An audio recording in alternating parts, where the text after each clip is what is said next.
According to the U.S. Benefits Administration and Veterans Affairs, every year approximately 200,000 men and women leave U.S. military service and transition back to civilian life, a process known in the military as civilian transition. Following their honorable discharge from service, the question becomes how to make a successful transition and an impact with the rest of your life. Entering coaching can often be a tremendously positive way to give back, make an impact, and continue to build on the impeccable character of our service members.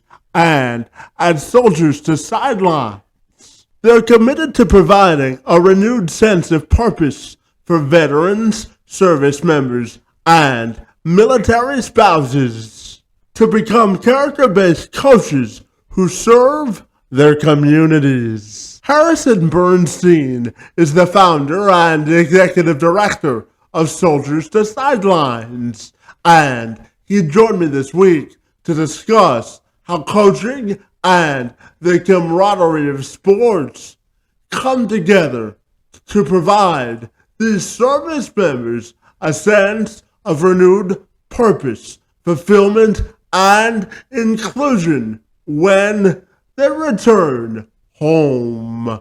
I'm Kevin McShann. Let's have this conversation.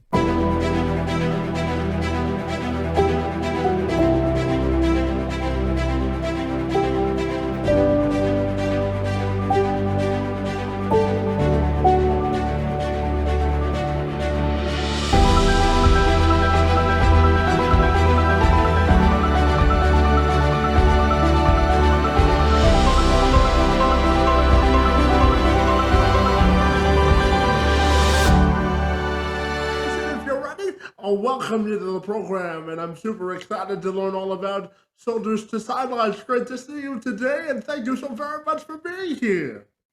Of course, Kevin. Thanks for having me.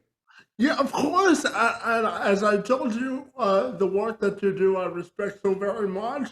I know that you help military members sort of transition to coaching, the ones that want to sort of transition to coaching once they're done serving the country. So I'm wondering if you can tell me all about the great work that you do.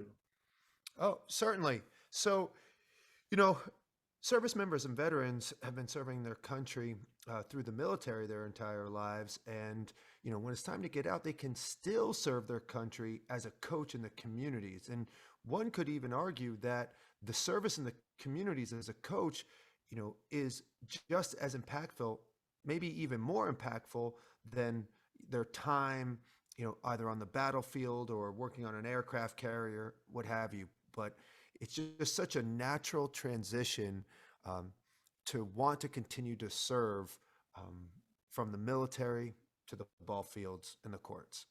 Yeah, absolutely. And I know that the impact that these service members make on the people that they coach is certainly instrumental. So, can you tell me from your perspective how profound is the impact that these members can make on the people that they coach? Well, it works both ways, Kevin. So really, when Soldiers to Sidelines was founded, clearly you can see all the parallels and the synergies of military service to coaching. Uh, However, the impact on the service member and the veteran was far greater than I realized. It really, Soldiers to Sidelines and coaching provides renewed purpose, right? It gives you a reason to wake up every single day and go to work because you're serving your communities and your country as a coach. And that really had a much bigger impact than I ever imagined in the health and well-being of all of our soldier coaches. And then, because our soldier coaches go through so much continuing education through Soldiers to Sidelines, we really help cultivate the skills necessary to be the ultimate coach.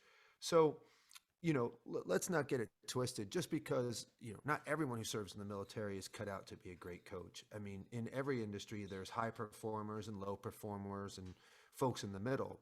But the folks who come through Soldiers to Sidelines who have served in the military want to improve their skills and their coaching craft. So once we can work with folks to really develop their high human skills, their ability to communicate, their ability to empathize, to build on this internal sense of purpose, then once they coach in the communities, that's when the impact in the community is profound, because they can connect with many of the feelings and emotions and adversities and trauma and troubles that our young athletes go through on a daily, very similar to the feelings that service members and veterans have in their military service and then their transition out of service. Yeah, absolutely. And you brought up human connection, and I think it's essentially important, especially the times we're going through now. And I wanted to get your perspective on also the inclusive nature and sense of empowerment it provides both the coaches that you coach and the people that are impacted by the coaching, and so in terms of the connectivity and the feeling of empowerment as well. That's a great question. I'm happy to talk about that. And what's really cool about the military and sports is it's a meritocracy. You are accepted and included based on your effort, right? It's like, how much work do you put into your practice? And those who work really hard and then can perform get to start on the basketball court or the football field or the lacrosse field or what have you. And, military culture is similar. Like, if you put in the effort and you grow, you get promoted over time. So in that sense, inclusivity has everything to do with your effort and nothing to do with your background, where you came from, what you look like, who your friends are, this kind of thing. And there, we have this parallel of what military service and athletic performance is all about. Like, if you want to be on the team and you're willing to work for it, you're included, and coaches included. And that's empowering, right? Because now the athlete, the coach, you start to realize that you are in control of your destiny. You are in control of your well-being, Yeah, right? yeah, absolutely. Yeah. And tell me, Harrison, I'm curious, why was it so important for you to head up this effort and start Soldiers to Silence? So for me, this started as a project, and it was really based on a question that I had, because I did not serve in the military. So I graduated college and then immediately got into coaching. And I was coaching sports performance, strength and conditioning, and football, and at all different levels. But you know, what I always wondered was, I wanted to know, how can I make everyone on my team or everyone that I interact with better than they ever imagined?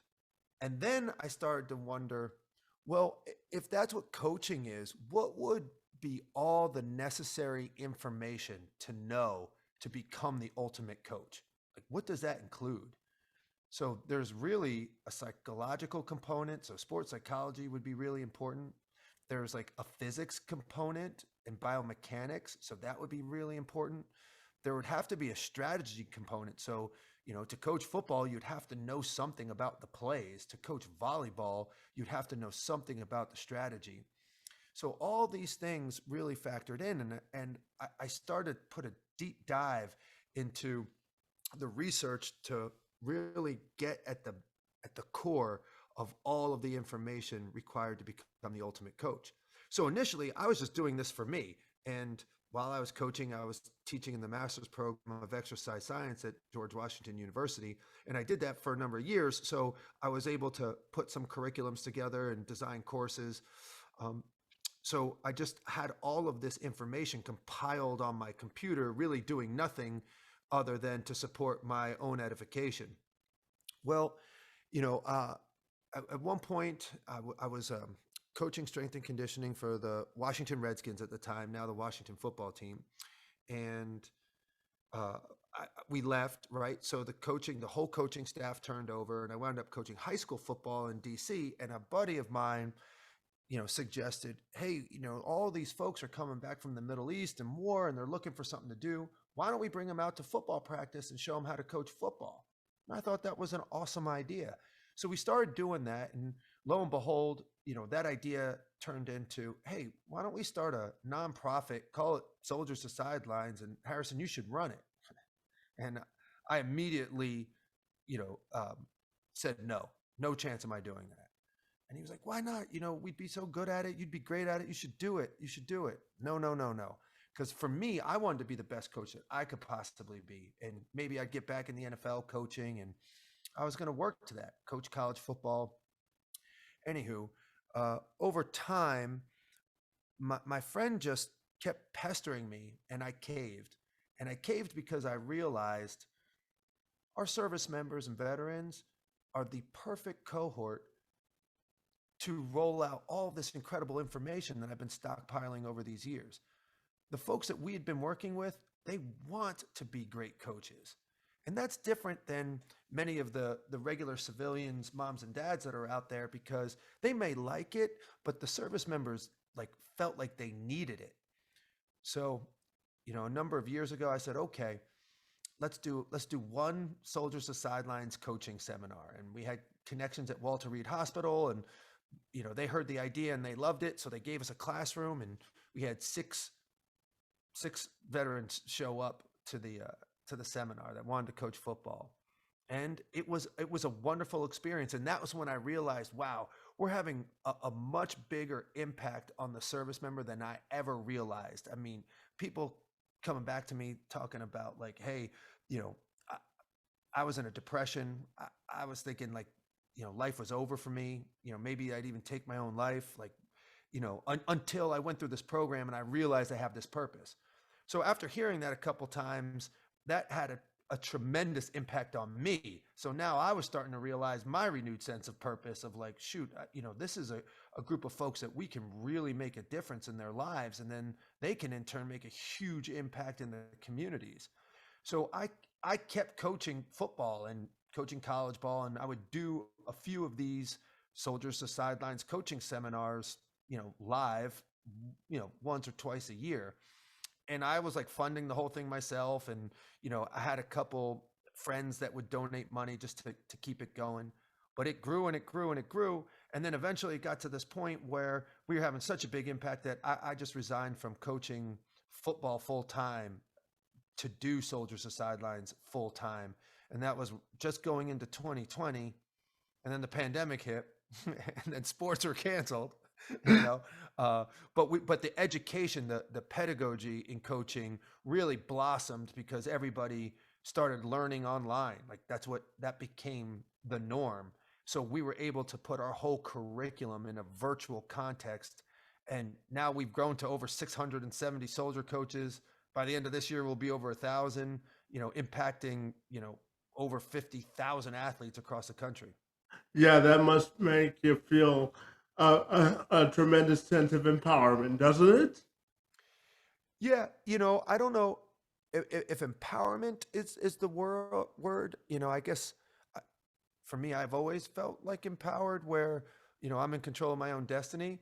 But what it does make me feel is fulfilled. It makes me feel complete with joy. It's a feeling of peace that is indescribable. And I will do anything to make sure that we grow our army of soldier coaches as large as possible, so that they can in turn have a real impact on our society, as character-based coaches. Yeah, absolutely. And I'm also curious to ask you, Harrison, about the impact that teachers have had on your life. You spend a lot of time doing the work you do to impact others. So I'm curious to know what sort of impact that teachers had on you growing up.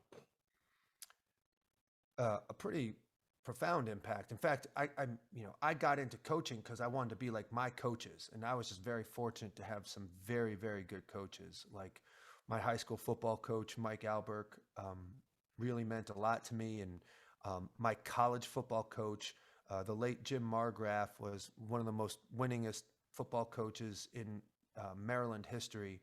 He was at Johns Hopkins University, where he and I both played, and he then coached me. And I'm really proud to have followed his wisdom. And he was he was such an unbelievable person that we could only aspire to be that kind of character-based coach and influence people. So, that's what I wanted to do. And then, other coaches on that staff, like my position coach, Dan Rattay, and I, he had such a strong influence on me. And then, some of my mentors in the NFL had a really profound impact. Guys like Greg Williams and Joe Gibbs. So, all these folks really shaped my perspective. And yes, they're coaches, but they're also teachers. They were also all great teachers, which made me want to become a great teacher. And that's kind of the same thing too. I think as an athlete and someone who really respects education, sometimes a coach can bring out the desire to learn within athletes, sometimes more effectively than teachers can.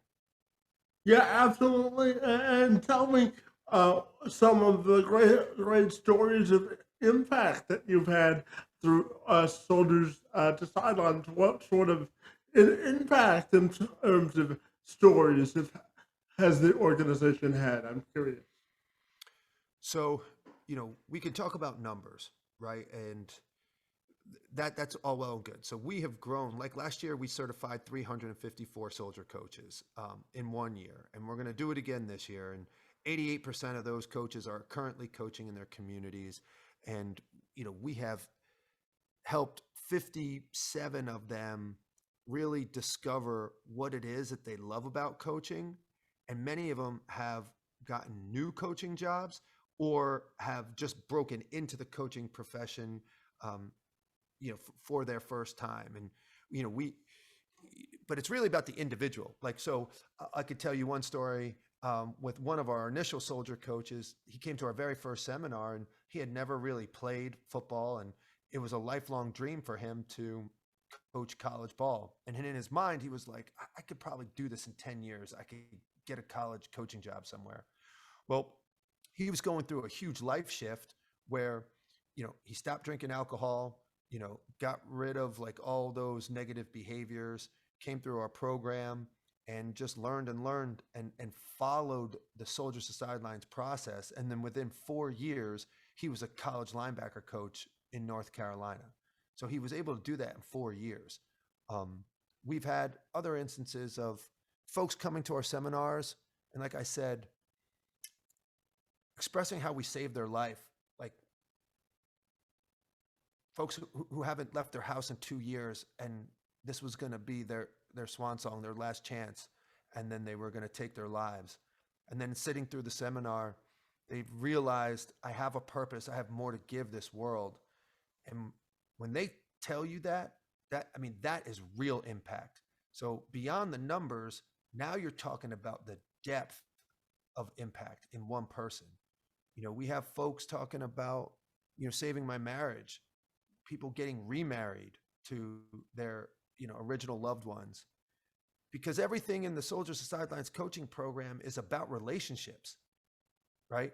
And so, I could go on and talk about stories of, finding happiness, peace, and purpose through serving others as a coach. And really, that's the impact. And if they can pay it forward in their communities, just like the way I wanted to be like my coach, maybe their players look up to them and decide, maybe I want to serve my country too. I want to be like you, coach.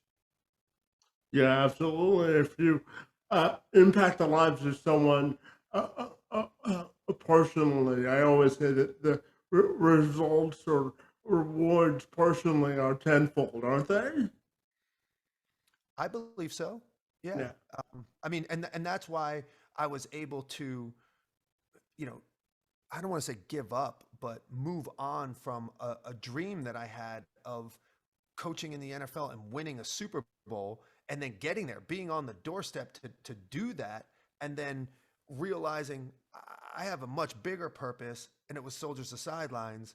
And it's not going to make you rich in terms of money. We're running a nonprofit and it's a startup, and it's growing for sure, but it's not like the celebrity nature you get from coaching the NFL and that kind of money. Um, but the fulfillment and the joy and the gratitude that comes with it far exceeds anything else I could have done in my life. Yeah, and Harrison, I just wanted to share a bit about myself. I was born with what's called spastic quadriplegia cerebral palsy, so I've worked throughout my adult life to promote diversity, equity, and inclusion for folks with disabilities. And you talked earlier about equity and inclusion through the work that you do. And I'm curious, from a more broader perspective, how do you think we can promote the E&I for the more, I guess, in the professional ranks in terms of career development? I'm curious to get your thoughts there as well.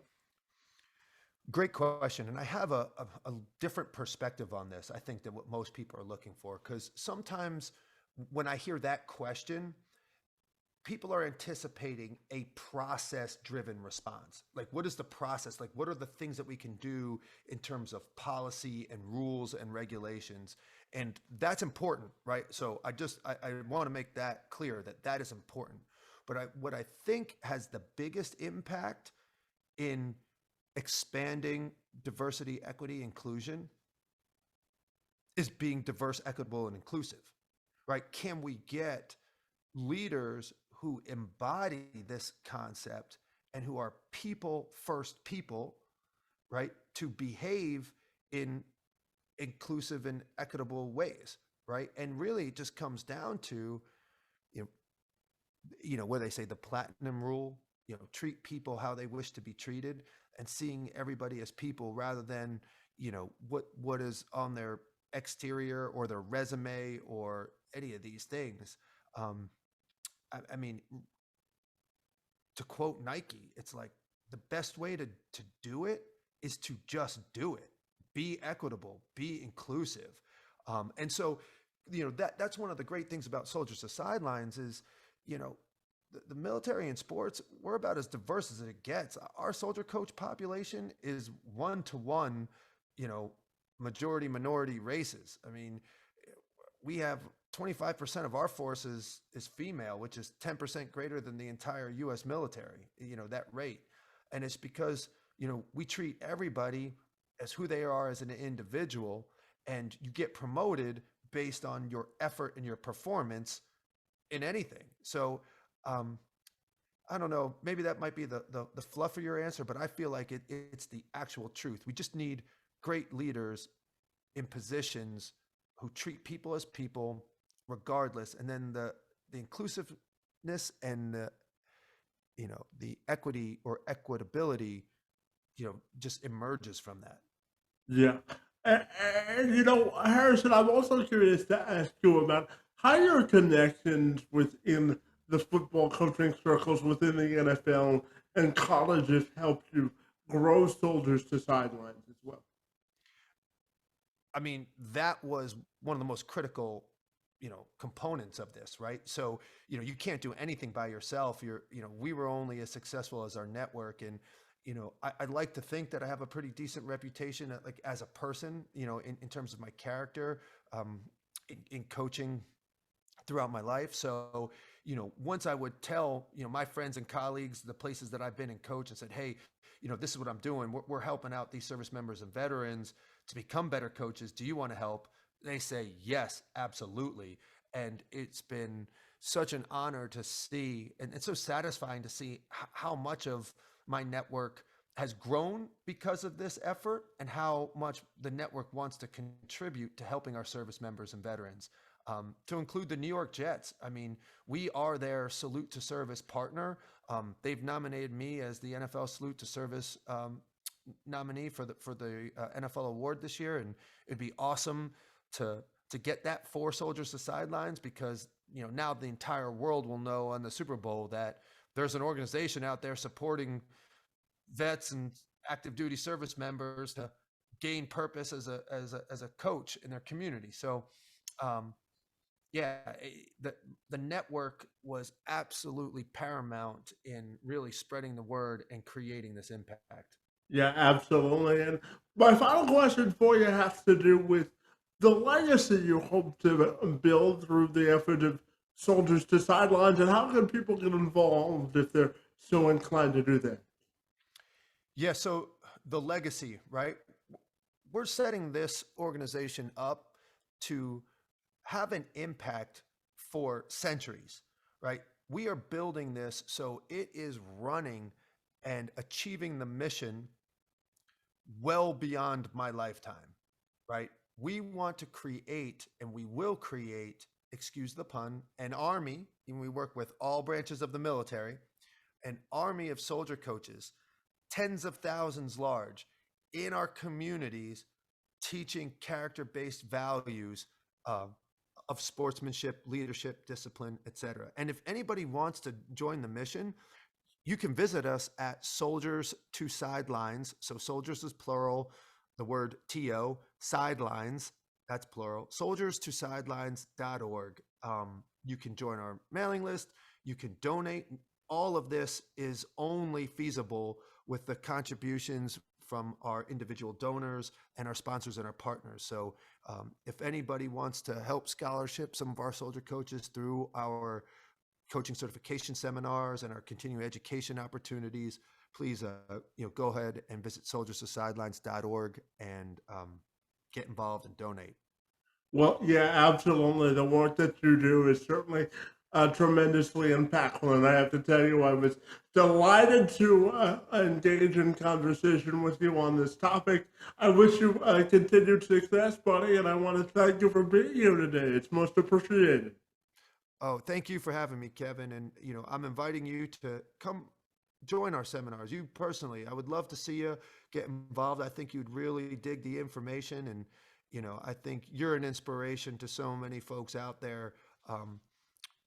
We, in our tribe, we have folks who have overcome some tremendous, tremendous injuries. And one of the key concepts that we preach and discuss in Soldiers to Sidelines is, like, we don't believe in disabilities. We don't even use that word anymore. It's mixed abilities, because every single one of us, whether you're able-bodied or you're not, you got hit with an IED or you didn't, or you're suffering some kind of mental, cognitive, neural something, none of that is a detriment or an impediment to success. It's just different abilities. And sometimes those can be great, great strengths in success. And, it's just so cool to see people doing what they love to do, regardless of what their circumstances.